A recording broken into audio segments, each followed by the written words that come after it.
সুপ্রিয় শিক্ষার্থী বন্ধুরা, আসসালামু আলাইকুম ওয়া রাহমাতুল্লাহি ওয়া বারাকাতুহু। কেমন আছো সবাই? আশা করি সকলেই আল্লাহ তাআলার অশেষ মেহেরবানিতে ভালো আছো। আমিও আল্লাহ তাআলার অশেষ কৃপায় ভালো আছি। চারগাছ এনআইবিয়া ডিগ্রি কলেজের অনলাইন ক্লাসের ধারাবাহিকতায় আবারও ক্লাস নিয়ে উপস্থিত হয়েছি। তোমরা যারা ক্লাসে অংশগ্রহণ করবে সকলেই মনোযোগ সহকারে ক্লাসটি অনুধাবন করবে। আজকে আমরা যে ক্লাসটি নিয়ে আলোচনা করব সেটি হচ্ছে ইতিহাস আসলে কি। ইতিহাস সম্পর্কে আজকে আমরা বিস্তারিত আলোচনা করব। তো চলো আমরা ক্লাসে প্রবেশ করি এবং ইতিহাস সম্পর্কে আলোচনা করে নিই।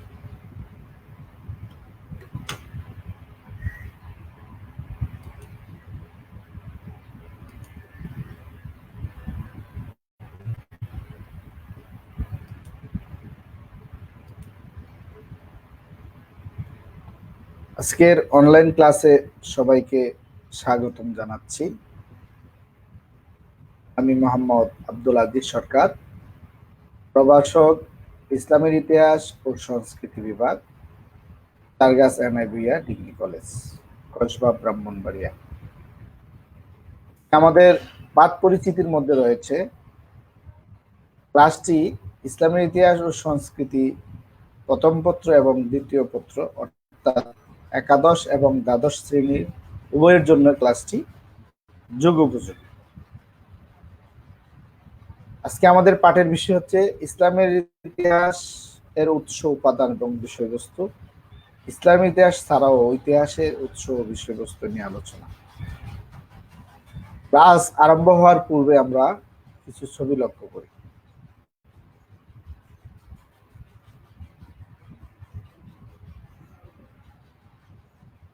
এই ছবিগুলো কিসের?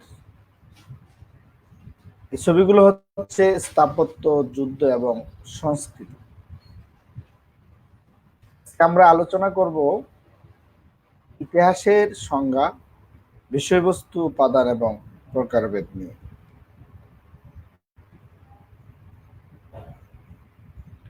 শিক্ষণফল: এই পাঠ শেষে শিক্ষার্থীরা ইতিহাস কি বলতে পারবে, ইতিহাসের উপাদান বলতে পারবে, ইতিহাসের প্রকারভেদ ব্যাখ্যা করতে পারবে, ইতিহাসের তত্ত্ব উপাত্ত ব্যাখ্যা করতে পারবে। ইংরেজি হিস্ট্রি শব্দের বাংলা প্রতিশব্দ হিসেবে এসেছে ইতিহাস শব্দটি, আর ইংরেজি হিস্টোরি শব্দটি এসেছে গ্রিক ও ল্যাটিন হিস্টোরিয়া শব্দ থেকে, যার অর্থ হচ্ছে সত্য অনুসন্ধান বা গবেষণা। ইতিহাসের জনক হিসেবে খ্যাত গ্রিসের হেরোডোটাস তার গ্রিক ও পারসিকদের মধ্যে সামরিক সংঘর্ষের ঘটনা সংবলিত গ্রন্থের নামকরণ করেন হিস্টোরিয়া, যার ইংরেজি অনুবাদ করা হয়েছে হিস্টোরিস। ঘটনার অনুসন্ধানের অর্থে হেরোডোটাস হিস্টোরি শব্দটি ব্যবহার করে। বাংলা ইতিহাস শব্দটি এসেছে ইতিহ শব্দ থেকে, যার অর্থ ঐতিহ্য, আর ইতিহাস শব্দটি কথাটির অপ্রত্যয় বিভক্তিতে দাঁড়ায় ইতিহ যুগ আজ, যার অর্থ দাঁড়ায় এমনটি ছিল, এমনটি ঘটেছিল। টলেমির মতে সমাজের জীবনী ইতিহাস। প্রকৃতপক্ষে মানব সমাজের অনন্ত ঘটনা প্রবাহই হলো ইতিহাস। আবার জারপারসন বলেছেন, ইতিহাস হলো ঘটনার বৈজ্ঞানিক এবং ধারাবাহিক বিবরণ।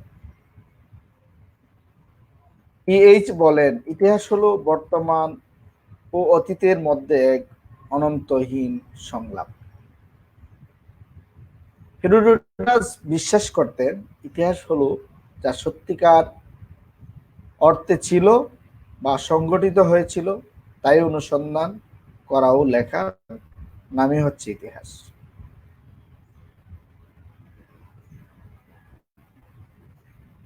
আমরা আরো কিছু ছবি দেখি।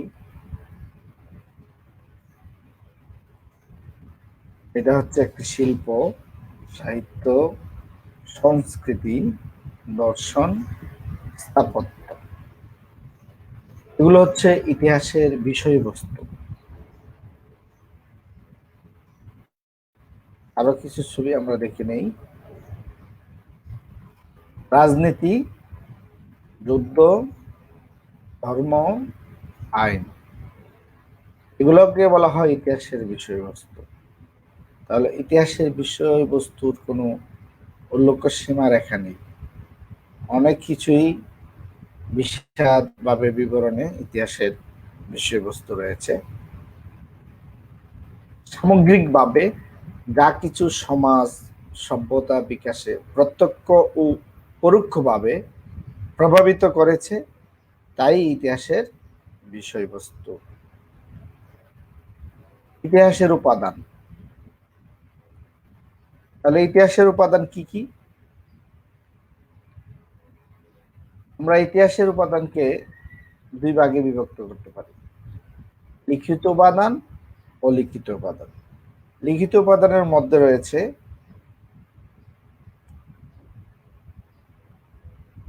সাহিত্য, নথিপত্র, জীবনী প্রভৃতি অন্তর্ভুক্ত। আর অলিখিত উপাদানের মধ্যে রয়েছে মূলত প্রত্নতান্ত্রিক নিদর্শন, মূর্তি, স্মৃতিস্তম্ভ, মুদ্রা, লিপি, ইমারত ইত্যাদি। প্রত্নতান্ত্রিক উপাদান হচ্ছে অলিখিত ইতিহাসের উপাদান। যেমন ভারতের সিন্ধু সভ্যতা, বাংলাদেশের মহাস্থানগড়, পাহাড়পুর, ময়নামতি ইত্যাদি হচ্ছে অলিখিত নিদর্শন।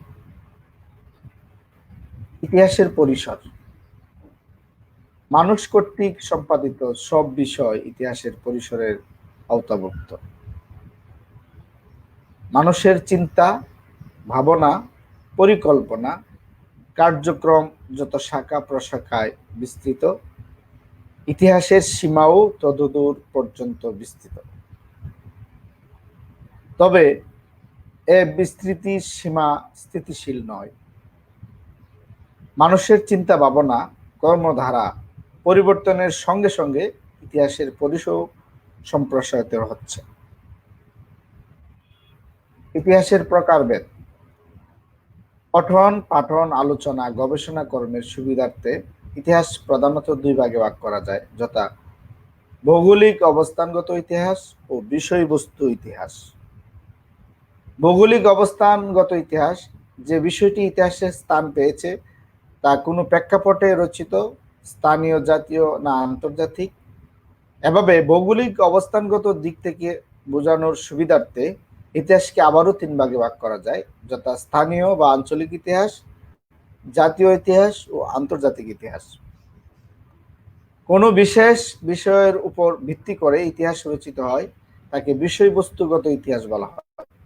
ইতিহাসের বিষয়বস্তুর পরিসর ব্যাপক, তবুও সাধারণভাবে একে পাঁচ ভাগে ভাগ করা যায়, যথা রাজনৈতিক ইতিহাস, সামাজিক ইতিহাস, অর্থনৈতিক ইতিহাস, সাংস্কৃতিক ইতিহাস, কূটনৈতিক ইতিহাস ও সাম্প্রতিক ইতিহাস। ইতিহাস পাঠের প্রয়োজনীয়তা, ইতিহাস পাঠের প্রয়োজনীয়তা নতুন করে বলার কিছুই নেই। ইতিহাস পুনরাবৃত্ত হয়, অতীতে যা ঘটেছে বর্তমানেও তা ঘটছে, তাই অতীত জানা মানে আসলে বর্তমান কি জানা।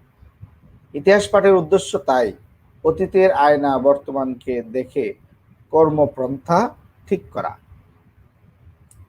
ইতিহাস পাঠের মাধ্যমে আমরা মানব সমাজের শুরু থেকে তার যাবতীয় কর্মকাণ্ড, চিন্তা চেতনা, জীবনযাত্রার অগ্রগতি সম্পর্কে জ্ঞান লাভ করতে পারি। সভ্যতার প্রধান প্রধান স্তর, সভ্যতার সামাজিক, রাজনৈতিক, অর্থনৈতিক, সাংস্কৃতিক বিবর্তনের কথা সম্পর্কে ইতিহাস থেকে জানা যায়। ইতিহাস আমাদের অতীত সম্পর্কে জ্ঞান দান করে। দলগত কাজ, দুটি দলে বিভক্ত হয়ে ইতিহাসের লিখিত ও অলিখিত উপাদানের একটি তালিকা তৈরি করো। মূল্যায়ন, ইতিহাসের একটি সংজ্ঞা উল্লেখ করো। ইতিহাসের দুটি উপাদানের নাম বলো। ইতিহাসের বিষয়বস্তু কি কি? বাড়ির কাজ, তোমার এলাকায় ইতিহাসের যে সকল উৎস রয়েছে তার একটি তালিকা তৈরি করো। আমরা ক্লাসের শেষে চলে আসছি।